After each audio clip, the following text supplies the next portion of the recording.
He is a Ugandan pop star, activist, and political leader. He heads the National Unity Platform, which is the country's largest opposition party, and he was elected to Parliament in 2017. As a singer, Bobi Wine's music has focused on social justice issues. He's been blocked from performing, however. Since 2018, his music considered a threat to the political establishment. He received massive support across the country and then started the People Power movement in 2017 to encourage young Ugandans to get involved in politics. Since then, he's been arrested, tortured, subjected to various other forms of abuse and harassment. His supporters and friends have been targeted by the government, with some killed and others abducted and tortured. Bobi Wine was a presidential candidate in Uganda's most recent election, which has been described as the most violent and least fair in the country's history.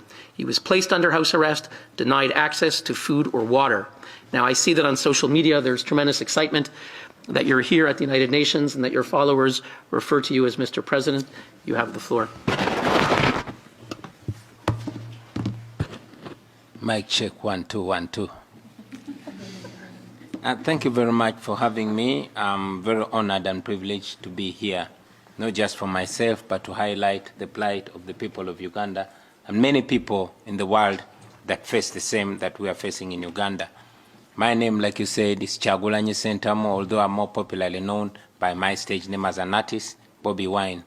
I'm a musician, an activist, and also political leader.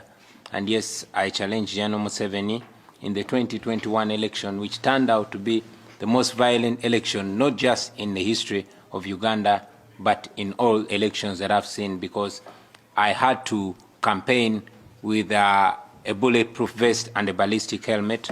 I survived 3 assassination attempts in 3 weeks by the police and military.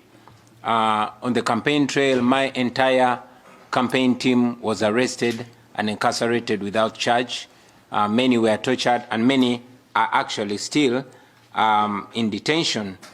On November 18th, 2020, I was arrested, and when people protested, the military went on rampage and shot and killed hundreds of protesters, although the regime in Uganda only acknowledged 54. Thousands of our supporters were abducted by unmarked military trucks. Many of them showed up dead on the roadside and in the woods. Many of them returned with severe torture marks and horrifying stories. Women were raped, men were castrated, and others, terrible things are happening to them.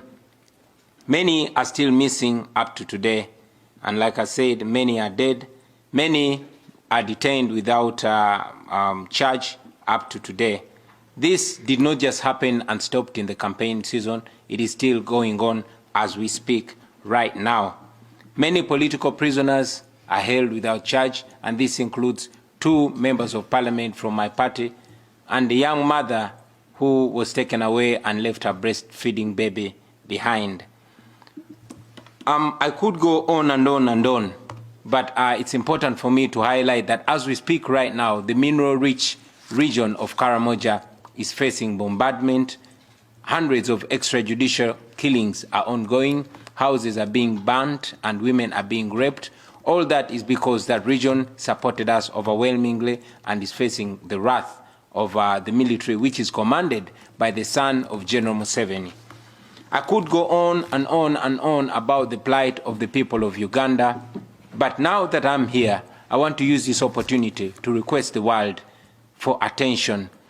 Every time we speak, because we cannot find justice in Uganda by local methods, we tend to highlight our plight to the international community. Although when we do that, General Museveni brands us as agents of the West and agents of colonialism. But I request the world for attention. If we get just a fraction of the attention that other regions get, we believe that would be a healing process for us, ladies and gentlemen.